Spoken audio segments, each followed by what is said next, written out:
Good afternoon, Griffith Middle School and Griffith High School students.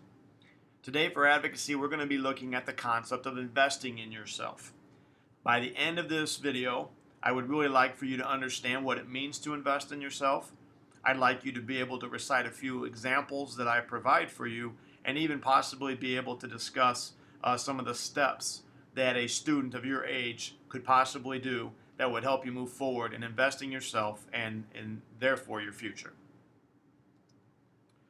Most times when people hear about the term investing, they think financially in terms of money. And to a certain degree, that is relevant to the discussion, but I want you to understand first and foremost that investing in yourself is a lot bigger than just talking about the financial repercussions of your actions.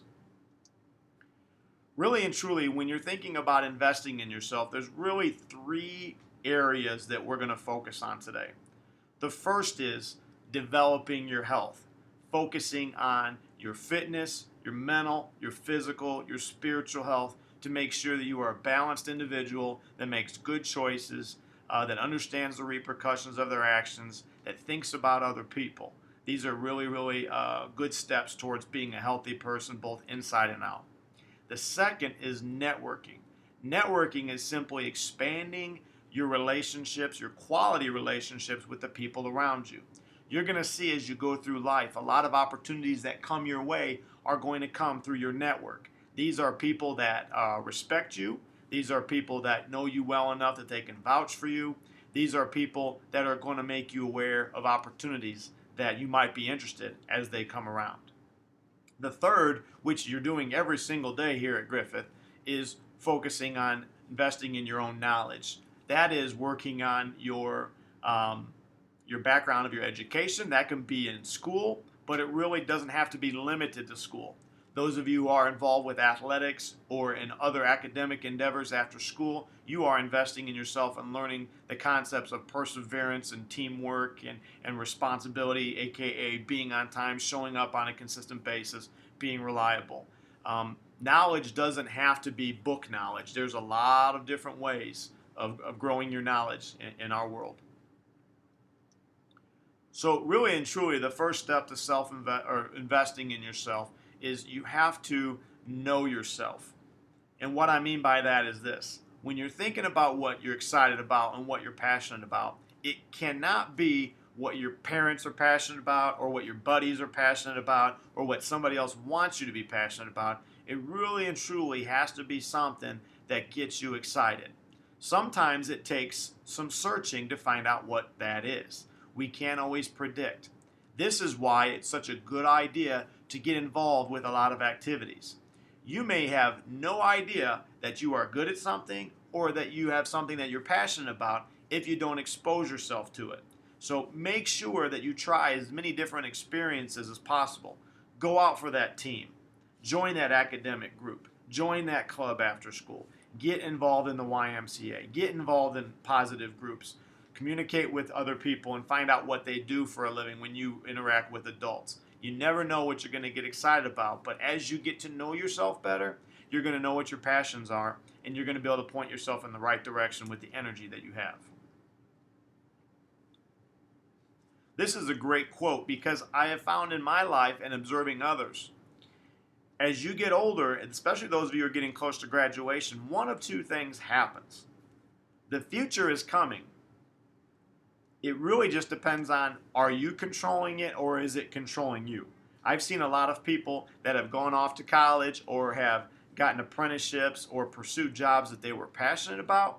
And I've seen people that just kind of hemmed and hawed and end up with jobs that were just jobs and weren't careers. So I think it's very important for you to think about being mindful of the direction that you're heading every single day. Why am I here at school today? What are my goals? What do I want to get accomplished by the end of the day? Be a goal setter. Move in the direction of things that wants to take you that are in the direction that you want to go.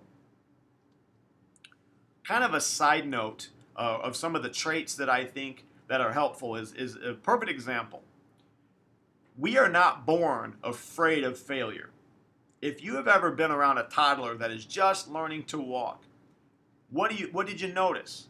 One of the things that I've noticed when I've been around toddlers, or even when I've seen my own children, this is my oldest son Maverick when he was a baby, is they don't have any fear. You almost have to teach them to be afraid of certain things. I can remember vividly watching Maverick learn how to walk, and he of course still had his diaper on, and he'd walk, he'd take 2 or 3 steps, he'd stumble, he'd fall on his butt, he'd get back up, and he'd do it all over again. Children are not afraid of resiliency, which means sticking to it, getting back after it. Over time, we tend to learn to give up on ourselves. And that's something that if you've learned to give up on yourself, if you've learned to take the easy way out by not trying, you need to really unprogram yourself and focus on getting back to investing in yourself and doing the best that you can every single day.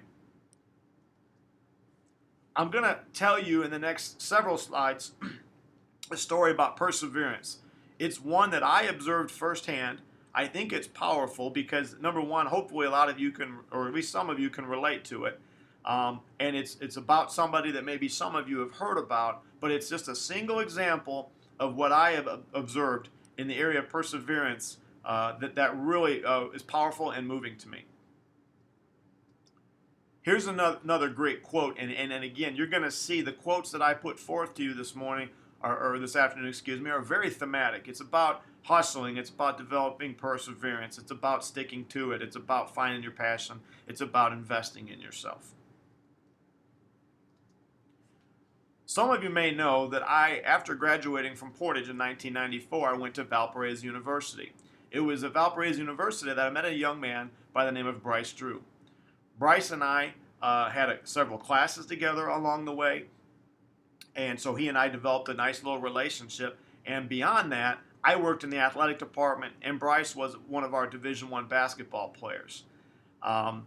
It was very, very interesting to watch Bryce through the 4 years that he was at Valparaiso. I was involved with the athletic department, and I had a side job taking care of equipment, washing laundry, doing things like that. So it was very common for me in the evening, let's say 7 to 8, 7 to 9, 7 to 10 o'clock at night, I would go over to the gymnasium, I would wash laundry, I would do homework, and if I didn't have homework, I would shoot basketball. I would shoot the basketball around. I can tell you this, even though Bryce was an outstanding basketball player at Valpo High School, and he was an amazing basketball at Valparaiso University, he is still to this day the hardest working basketball player that I've ever observed. He would wear himself out on the basketball floor well after practice, long after everybody had left. There were several gymnasiums at VU, and there still are today, and almost on a nightly basis you would know that somewhere Bryce was in there practicing. I remember how hard he practiced, even when he was in a gym by himself, and even though he was 6'3", he earned a lot of accolades and did very, very well for himself in his college career. As a matter of fact, Bryce did so well in his college career that in 1998 he was drafted in the first round, number 16, by the Houston Rockets.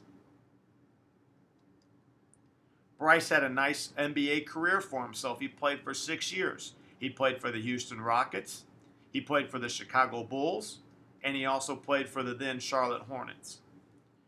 After Bryce's retirement, by his own choice, because he is a family man, he decided to get into coaching, and he is now the Division I basketball coach at Valparaiso University. He loved the VU so much, he wanted to come back home and be a part of it.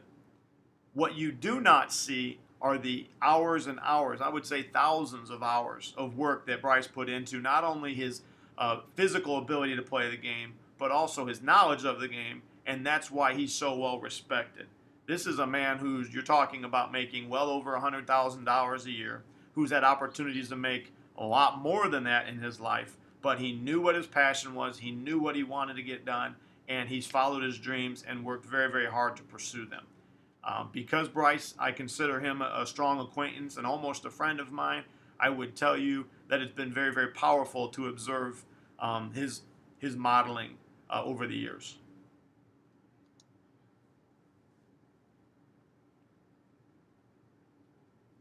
As a former basketball coach and is now as an administrator, this is a quote that I see every single day that saddens me. We see so many of our students that fall into this trap. And it really truly might be one of the saddest things in life is to see somebody who has so much talent that has almost given up on themselves, that has given up on their abilities, and definitely have not located their passion. When you think of success and when you look back on your life when you are 80, 90, 95 years old, I think this quote sums up the way that we should think of ourselves in terms of passion, in terms of investing in ourselves. If you have done the best that you can with what you have, then you have done everything that you could ever hope to accomplish.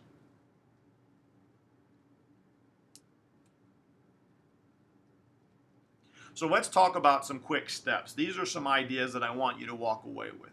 Step one, we've already discussed, know yourself.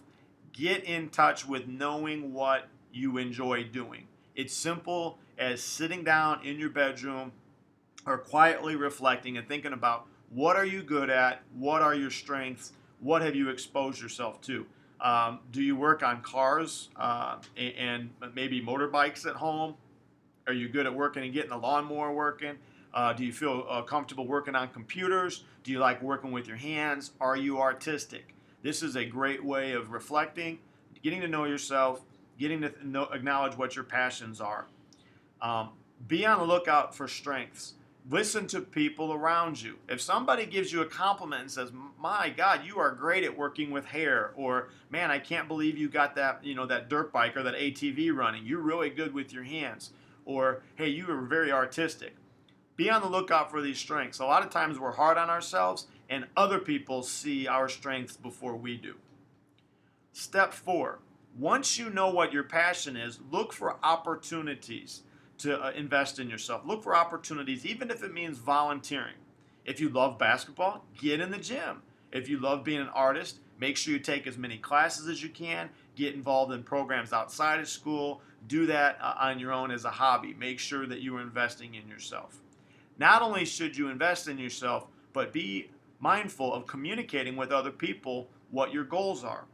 2 real small points there. Number 1, if you let people know what your goals are, you're going to improve your network because other people might be looking out for opportunities. They may say, "Hey, I know you like art," or "Hey, I know you like basketball. Here's an opportunity that I just heard about that maybe you might be interested in." Letting other people know sometimes can help you network and expand your opportunities. Other times, you have to be careful to protect your goals. Sometimes your goals might be borderline outlandish. People might think, "Oh my God, there's no way that you're ever going to do that." Just like if I was your age, if you were to go back in time, and if I told people, "Hey, I want to be a principal someday," people probably would have laughed at me. And yet here we are because I've had an opportunity to do all of the things on this list. Number 5, develop your board of directors. Your board of directors are those people that are in your corner, that are rooting for you, that have some experience of success in the areas that you're talking about. If I want to be an artist, I'm going to talk to my art teacher. I'm going to find out artists in the area. I'm going to go and have opportunities to meet with them, to observe them, to ask them questions. I want to make sure that I have a board of directors. Me personally, when I was growing up, I wanted to be a coach. So when I was in college, I talked to our Division I, both men's and women's basketball coach on a regular basis to try to get an understanding of what it would take to be a successful basketball coach. Over time, I began taking on opportunities, volunteer coaching at the Boys and Girls Club, coaching at the 7th grade level, and even when I first started getting paid to do it, I started at the low levels. I wasn't afraid to start at the bottom. Okay, develop a good group of board of directors, people that you can contact if you have any questions along the way. I encourage you to reflect on these steps. I encourage you to think about what your passions are. Again, this picture is just an acknowledgement that, hey, maybe you find that you are very, very strong at working with wood. Maybe you found that your family took on a project and wow, it was something that you really enjoyed and it would be something you enjoyed doing.